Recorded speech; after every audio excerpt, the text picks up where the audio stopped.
Guys, welcome to our channel. Dance hustle के एक नए एपिसोड में आपका स्वागत है। आज हम मिलने वाले एक ऐसे डांसर के साथ जिनका नाम है उदय पवार। उनकी एकेडमी है वर्सेटाइल डांस एकेडमी, और उन्होंने बहुत सारे रियलिटी शोज और बहुत सारे कॉम्पिटिशन्स वगैरह किए, बहुत सारे इवेंट्स किए। तो आज उनके साथ हम लोग थोड़े से बातचीत करेंगे, थोड़ा सा उनके बारे में जानेंगे, उनके स्ट्रगल के बारे में, उनकी लाइफ के बारे में, उन्होंने कैसे जीरो से उन्होंने स्टार्ट किया था। तो चलिए चलते हैं, मिलते हैं उदय दादा से। दादा, तुला कसं वाटतंय आमच्या शो मध्ये येऊन? खूप छान वाटतंय Aditya, Omkar. Thank you so much. तुम्ही इथे आलात आणि एक चांगलं चॅनल तुम्ही चालू केलंय आपल्या स्पेशली डान्सर्स लोकांसाठीच आहे ना, तर खूप छान वाटतंय. तर दादा, माझा पहिला प्रश्न हा आहे की तू जेव्हा डान्सिंग लाईन स्टार्ट केली, जॉईन केलीस, तेव्हा तुला स्टार्टिंगचा तुझा प्रवास कसा होता? प्रवास तसा सांगितलं तर खूप मजेशीर होता. ऍक्च्युली मुळात 8वी 9वी 10वी पर्यंत मला नाचताच येत नव्हतं. मला डान्सच करता येत नव्हतं मला. मी गरबा खेळायला जायचो तेव्हा आमचा एक ग्रुप होता, जिथे हेमंत मिस्त्री वगैरे गरबाचा ग्रुप असायचा. सो ते गरबा खेळायचे आणि त्यांच्या सगळ्यात मागे मी उभं राहायचो. आणि ते मध्ये कुणाला धक्का वगैरे लागला तर मग ए तू पिछे जा रे, म्हणजे त्यावेळेचं असं होतं. ते 10वी पर्यंत जनरली मला काहीच येत नव्हतं, म्हणजे डान्सचा ड पण माहिती नव्हता, जस्ट डिपिंग वगैरे ज्या बेसिक मुवमेंट असतात ते पण माहिती नव्हतं. मग पुढे 11वीला गेलो. माझा तो ग्रुप आला, रोहन रोकडे आणि हेमंत मेसरी यांच्याबरोबर थोडासा राहायला मिळालं. कॉलेजमध्ये गेलो मग, आणि त्या वर्षी मग त्यांच्याबरोबर राहून राहून मी शिकायला लागलो. त्याच वर्षी मला गरब्याला सेकंड प्राइज मिळालं, जे आपल्या वेस्टला इथे होतं, bus depot road, AC depot road, तिथे तो गरबा होतो. तिथे मला सेकंड प्राइज आणि सोन्याची अंगठी मिळाली. आणि माझा उत्साह वाढला. अरे वा, मस्त. त्यानंतर मग मी विचार केला, कॉलेजचा अॅन्युअल फंक्शन आहे, मला एक डान्स करायचा आहे. माझा पहिला डान्स होता यारो न जाने मुझे क्या हो गया, एक लडकीने. आणि मला काय माहिती नव्हतं, काय नव्हतं. मी हेमंतला बोललो, माझा मित्र आहे, त्याला बोललो की मला एक तो डान्स मला सेट करून दे, म्हटलं काही करून मला कॉलेजमध्ये करायचंय. मी कॉलेजमध्ये गेलो. ऑडियन्सचा एक्सपिरियन्स नव्हता, कारण ऑडियन्स कसं असतं, कारण कधीच असं काय माहितीच नव्हतं, म्हणजे जी मुलं होती वगैरे काय रिॲक्ट करतील काहीच नव्हतं. भीती होती, म्हणजे परफॉर्मची सवय नव्हती, एवढ्या लोकांसमोर नाचायची सवय नव्हती. मी गेलो, मला माहित नाही मी काय नाचलो, काय माझे पाय थरथरत होते. सगळं मी जे शिकवलेलं त्याच्या 20-30% पण केलं, तेवढंच केलं असेल. पण ते आवडलं लोकांना, आणि त्यानंतर त्या विद्यार्थ्यांना, मॅडम कडून वगैरे मला थोडंसं ऍप्रिशिएट आलं. आणि त्यानंतर मग माझी ती तशी जर्नी चालू झाली डान्सची.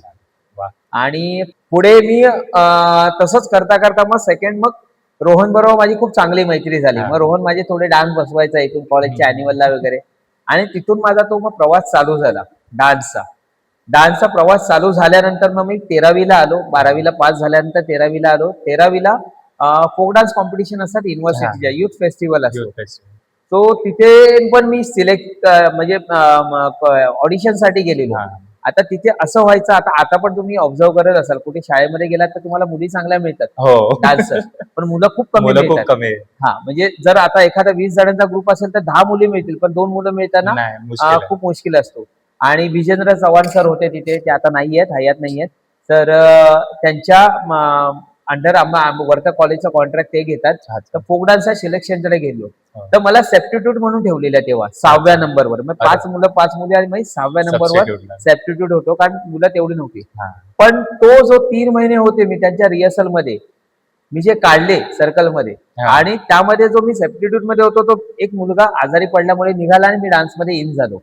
आणि मग युनिव्हर्सिटीला जे 3 महिने आम्ही जे सकाळी 10 पासून रात्री 10 पर्यंत ज्या युनिव्हर्सिटीच्या रिहर्सल्स केल्या, त्यामध्ये खूप इंटरेस्ट येत गेलं, खूप छान वाटलं. आणि तिथून माझा तो प्रवास चालू झाला, डान्स झाला. त्याचबरोबर मला थोडंसं वाटलेलं की, म्हणजे मी बुगी उगी वगैरे नॉर्मली करायचो किंवा ऐकलेलं होतं, तेव्हा मी हे करायचो की क्लासिकल आलं पाहिजे, म्हणून मी क्लासिकल क्लास पण जॉईन केला, कथ्थक जॉईन केला, 3 एक्झाम पण दिल्यात मी कथ्थकच्या त्याच्या. पण नंतर मग टीवाय झाल्यानंतर मग ते सगळंच पॉसिबल नव्हतं, तर सगळी जबाबदारी होती घरातून, पण ह्यामध्ये करिअर होणार की नाही, त्यामुळे ते प्रेशर होतं सगळं. त्यामुळे आपलं स्वतःला मॅनेज करून पुढे जात गेलो. ह्याच्यावर मला जर दादा एक प्रश्न आलाय की तू जे स्टाईल स्टार्ट केलीस, फोक स्टाईल, त्या फोक स्टाईल, आता त्याच्यामध्ये कसे आपले फोक आणि आपला बॉलिवूड कसा थोडासा मॅच आहे, तर ते कसं तू त्याला कसं ते बॅलन्स वगैरे करतो. आता कसं नवीन स्टाईल वगैरे येत चाललेत. तर त्याच्यामध्ये तू ते दोन्ही स्टाईलला आता घेऊन कसं तू पुढे आला, म्हणजे कसं तू त्याला मॅनेज केलंस वगैरे? बेसिकली कसं झालं, मग आम्ही युनिव्हर्सिटीला आमचं फोक स्टाईल आमची चालू झाली. हां. तिथून रिहर्सल चालू झाल्या आणि मग युनिव्हर्सिटीला विजेंद्र चव्हाण सरांच्या हं. ज्या नेतृत्वाखाली म्हणण्यापेक्षा त्यांच्या गायडन्स खाली आम्ही जे हां. शिकलो आणि युनिव्हर्सिटीला आमच्या वर्धा कॉलेजला फर्स्ट प्राइज मिळालं. हो. आणि त्यानंतर मग ती जर्नी चालू झाली माझी. त्यानंतर मग युनिव्हर्सिटीला जे टॉप 12 निवडतात, महाराष्ट्रामधून टॉप 12 निवडतात. हां. 13-14 त्या टॉप 12 मध्ये माझी निवड झाली. अरे वाह! आणि मग तिथून आम्हाला मग क्लब हाऊसला रिहर्सल करायला जायला लागायचं, सगळं करायचं. मग 13वी, 14वी, 15वी आम्ही फोक डान्स कॉम्पिटिशन जिंकत नॅशनल, झोनल, नॅशनल अशा कॉम्पिटिशन करत गेलो. वाह! करत गेल्यानंतर मग टीवाय झालं आमचं. आता टीवाय झाल्यानंतर काय, कारण मी आर्ट्सचा विद्यार्थी होतो, हां. आर्ट्सवर मराठीतून घेतलेलं.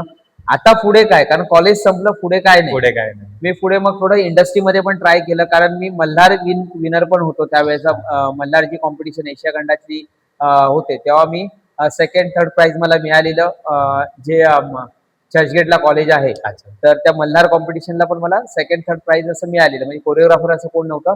बाकी इंटर कॉलेजेस खूप केल्या आम्ही त्यावेळेच्या, म्हणजे ज्या व्हायच्या त्या कॉलेज कॉम्पिटिशन होत्या त्या खूप आम्ही केल्या आणि त्यातून मग थोडे प्राइज पण मिळत गेले.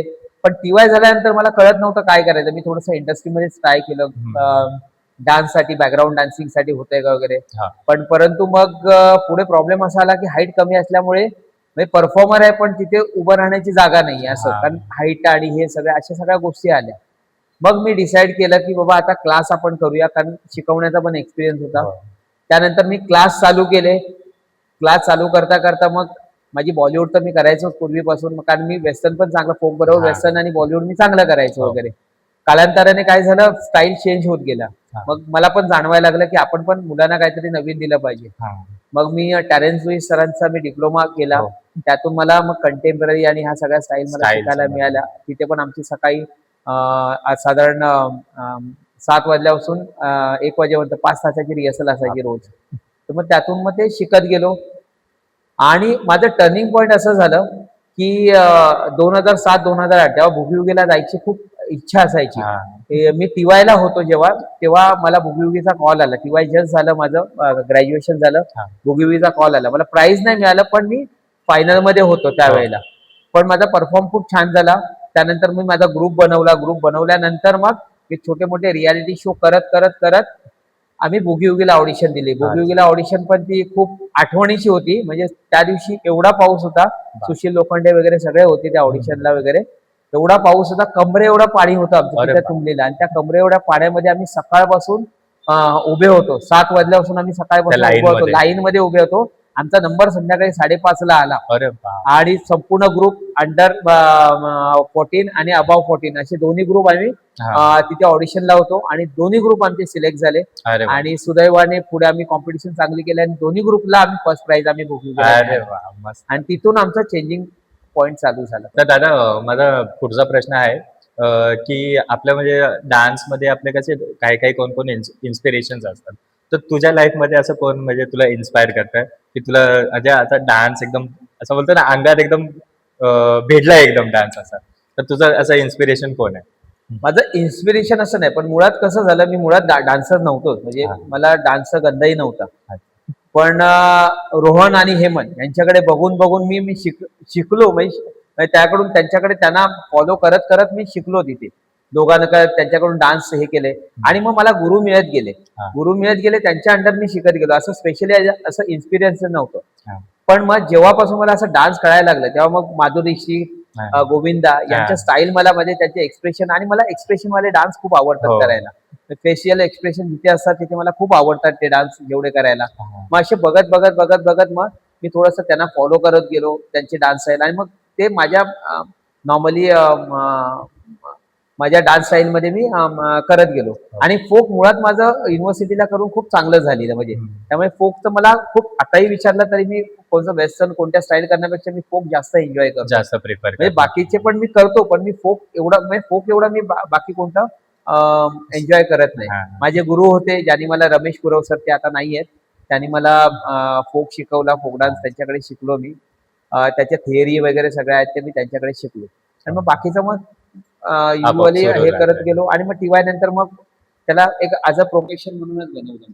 तू आधी सांगितलंस की आम्ही DIDच्या लाईन मध्ये आपलं इंडियाज गॉट टॅलेंटच्या लाईन मध्ये बुगी उगीच्या लाईन मध्ये आम्ही असे उभे होतो पाव एवढ्या एवढ्या पाण्यामध्ये.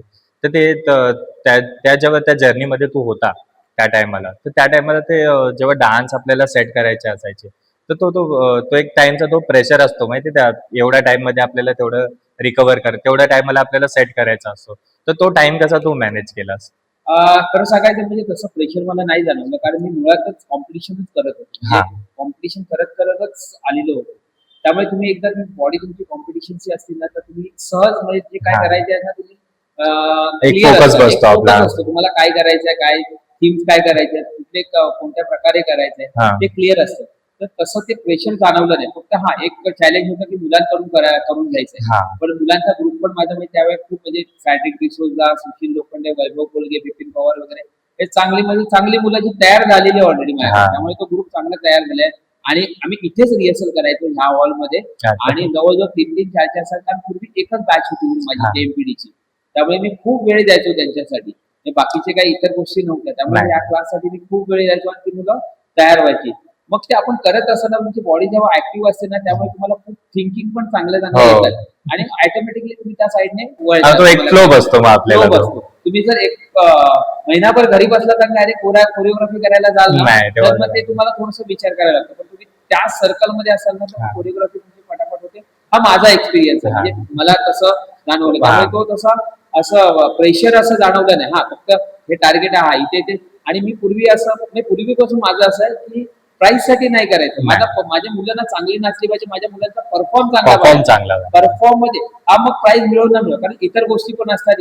इतरांचे परफॉर्म पण काही बाकीचे जे पार्टिसिपेट येतात बाकीचे पार्टिसिपेट ते पण तयारी करूनच असतात. हा. फक्त माझं इंटेन्शन तेच होतं की माझा परफॉर्म होईल तो परफॉर्म आउटस्टँडिंग होईल. हा. बाकी प्राइस ना मिळव ते देवाकडे बघितलं नाही ते सोडूनच सोडूनच मी दिलं. मुलांना पण तेच सांगायचं प्राइस मिळालं नाही मिळालं विचार करायचा नाही. आपला परफॉर्म चांगला झाला पाहिजे Best. हाच विचार करा.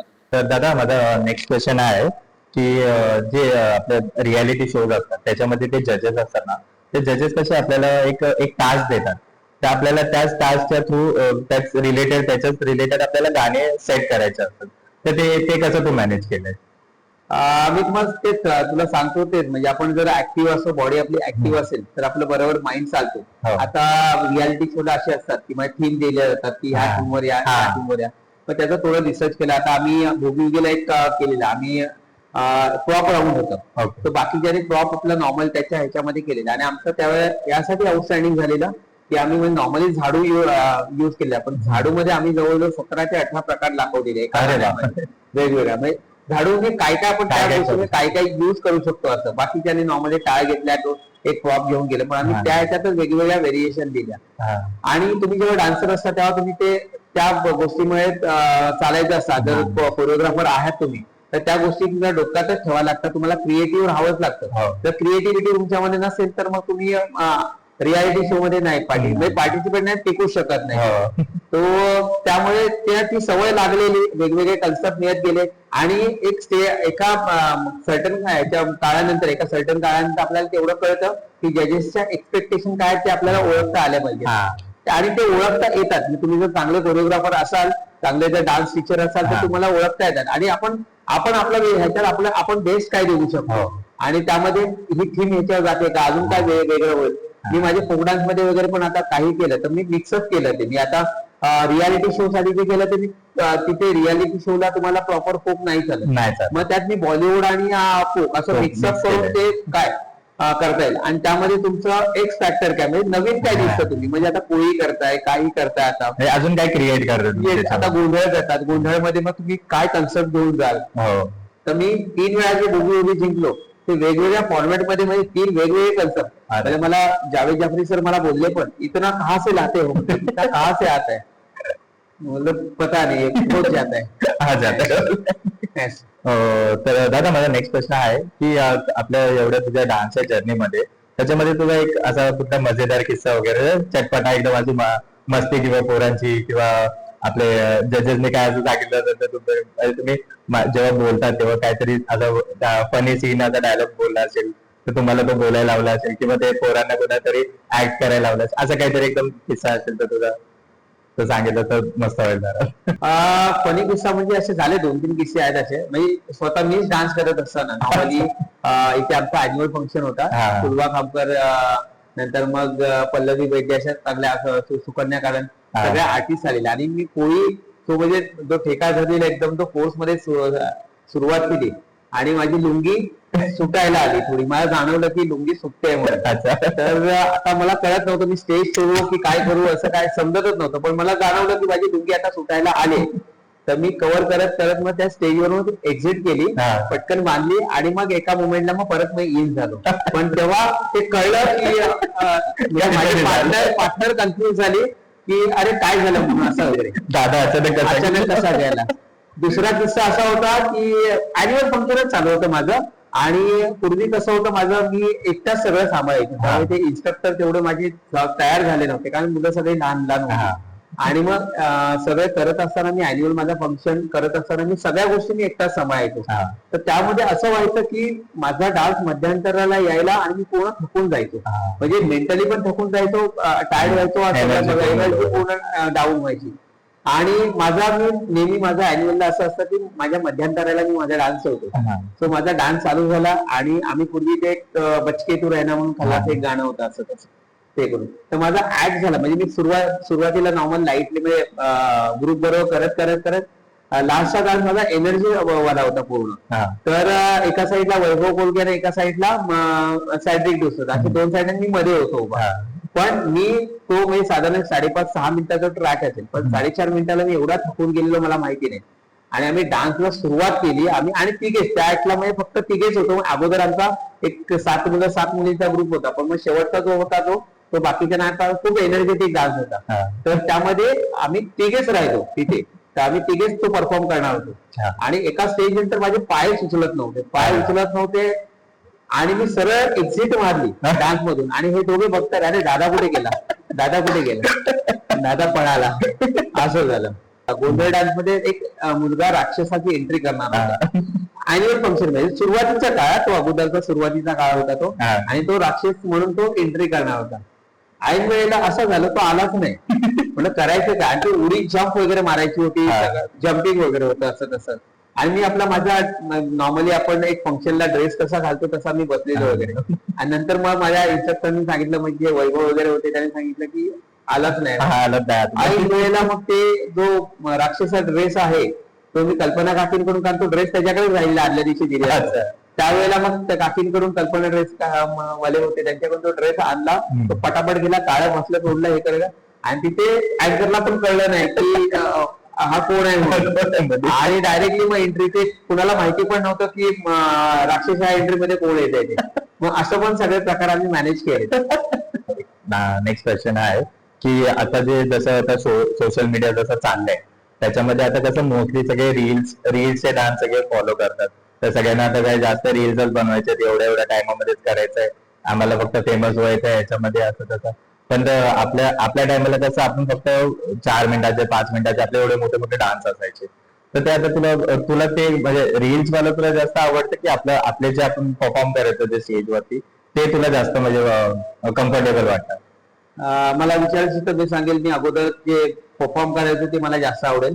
कारण रील्स मध्ये तुम्ही डान्सर नाही होऊ शकत, ऍक्टर नाही होऊ शकत. ते ठीक आहे, काळाप्रमाणे तुम्ही चेंज झाला, ते मनोरंजनाचं एक साधन आहे आणि ते एक्सेप्ट केलं पाहिजे. मी त्यासाठी पण नाही म्हणत की बाबा ते एक्सेप्ट नाही केलं पाहिजे, पण फक्त रील्स करून तुम्ही डान्सर नाही होऊ शकत. कारण आता बघतो मी रील्स आणि हे करता करता तुमची परफॉर्म लेवल खूप कमी झाले मुलांची बऱ्यापैकी. म्हणजे करताना खूप म्हणजे रील्स वर वगैरे कॉन्सन्ट्रेट करतात. तुम्ही प्रॉपर शिकून तुम्ही कॉम्पिटिशन लेवलला तयार झालं पाहिजे. पुढे जर तुम्हाला मुलांना शिकवायचं असेल, मुलांना ट्रेन करायचं असेल, तर तुम्हाला प्रॉपर एक कोर्स करून ट्रेन होऊनच तुम्हाला शिकवायला लागेल. रील्स वाईट नाहीये कोणत्या याचं, एक कालांतराने आलेला चेंज आहे, तो एक मनोरंजनाचं साधन आहे, जनरेशन चेंज आहे, त्याला आपण एक्सेप्ट केलंच पाहिजे. पण आपण मूळ जो गाभा आहे आपला डान्सचा तो सोडला नाही पाहिजे. बरोबर. तर दादा आपला शेवटचा प्रश्न, आता तू एवढी तुझी चांगली जर्नी सांगितलीस, तू एवढे फनी मुमेंट सांगितले, एवढे तुझे स्ट्रगल सांगितलं सगळं, तर तुला आपल्या व्ह्युअर्सला तुला काही ऍडवाइस काही टिप्स वगैरे द्यायचे तर तू देऊ शकतो दादा. व्ह्युअर्सला टिप्स देण्याएवढा मी मोठा नाहीये, पण मी एवढंच सांगेन की आपला चॅनल सबस्क्राईब करा आणि शेअर करा. डान्स करत राहा. जे डान्स संदर्भात असतात, जे व्ह्युअर्स असतील आपले, तर डान्स करत राहा. तुम्ही तुमची हेल्थ चांगली राहील, तुमचा फिटनेस चांगला राहील. एक आवड म्हणून ती जोपासा, एवढंच मी सांगेन. आणि आपला चॅनल सबस्क्राईब करा आणि पुढे फॉरवर्ड करा. ते आणि ते जे नवीन डान्सर्स येत आहेत, ते आता जे डान्स मध्ये जे कोण कोण करिअर करायला बघतायत, कोण असं म्हणजे की आपल्या मुलांना टाकतात डान्ससाठी, तर त्यांच्यासाठी तुम्ही पॅरेंट्ससाठी किंवा मुलांसाठी तुम्ही काय सांगाल? त्यांच्यासाठी मी एवढंच सांगतो, कारण आता मी डान्स क्लासेस घेतो. मला माहित आहे आता काय होतं, जेव्हा ऍडमिशन होतात ना, जेव्हा ऍडमिशन करायला, तर एवढं असतं की माझ्या मुलांना ना रियालिटी शो मध्ये टाकायचं. पण तुमचा मुलगा कितपत कॅपेबल आहे, तुम्ही किती रिहर्सलला टाइम घेताय, तुम्ही बाकीच्या किती ऍक्टिव्हिटीज करताय, डान्ससाठी तो मुलगा किती हे करतोय. कारण हा एक रियाज आहे. आपण कोणतंही घेतलं ना तर हा रियाज आहे. तुम्हाला असं नाही होत की आपले क्लासेस 2 दिवस असतात तर 2 दिवस डान्स करून होतं. हा कधी होणार? तुम्हाला सतत मेहनत करावी लागेल, सतत त्या सर्कलमध्ये राहावं लागेल. एखादा एम आहे तरच तुम्ही रेडी होऊ शकाल. कारण सिंगिंग घ्या, डान्स घ्या, कराटे घ्या, कोणतीही ऍक्टिव्हिटी तुम्ही कराल, त्याचा रियाज नसेल तर काही कामाचं नाही. त्यामुळे सगळ्यांना सांगेल, जी तुम्ही ऍक्टिव्हिटी निवडाल, डान्स घ्या, काही घ्या, जी ऍक्टिव्हिटी निवडाल त्याचं तुम्ही रियाज करा, त्याची प्रॅक्टिस करा रोजची. आणि रोजची प्रॅक्टिस करा. तुमची बॉडी जोपर्यंत फ्लेक्झिबल होत नाही, तुम्ही जोपर्यंत मुवमेंट क्लीन करत नाही, फक्त रीलच्या मागे लागलात, तर तुम्ही प्रॉपर डान्सर होऊ शकणार नाही. तर थँक्यू दादा, थँक्यू सो मच. तू आमच्या चॅनलवर आलं, तुझा एवढा मूल्यवान टाइम तू आम्हाला दिला, त्यासाठी खूप खूप धन्यवाद तुझा. आणि असंच आमचा चॅनल बघत राहा तुम्ही, आणि दादासारखं तुम्ही मोठे डान्सर व्हा, बस एवढीच इच्छा है. Thank you so much, thank you. तो गाइज ये थे हमारे उदय दादा, जिन्होंने उनके स्ट्रगल के बारे में, अपनी लाइफ के बारे में सारी जो उन्होंने अचीव किया है, जो उनके गोल्स थे उन्होंने जो कंप्लीट किए है, वो सब उन्होंने हमें अपने शो में उन्होंने अपने बताया. फिर उनके जो इवेंट्स होते हैं, उनके जो फनी मोमेंट्स थे, सब उन्होंने बताया. तो आप सबको, व्यूवर्स को भी आपको कैसा लगा हमें कमेंट सेक्शन में बताना भूलिए मत. और देखते रहिए डांस असल चिट चैट्स. उसमें लाइक, शेयर, सब्सक्राइब करना भूलना मत, और एक बेल आइकन आएगा वो प्रेस करना भूलना मत. ठीक है, थैंक यू. तब तक के देखते रहिए डांस असल.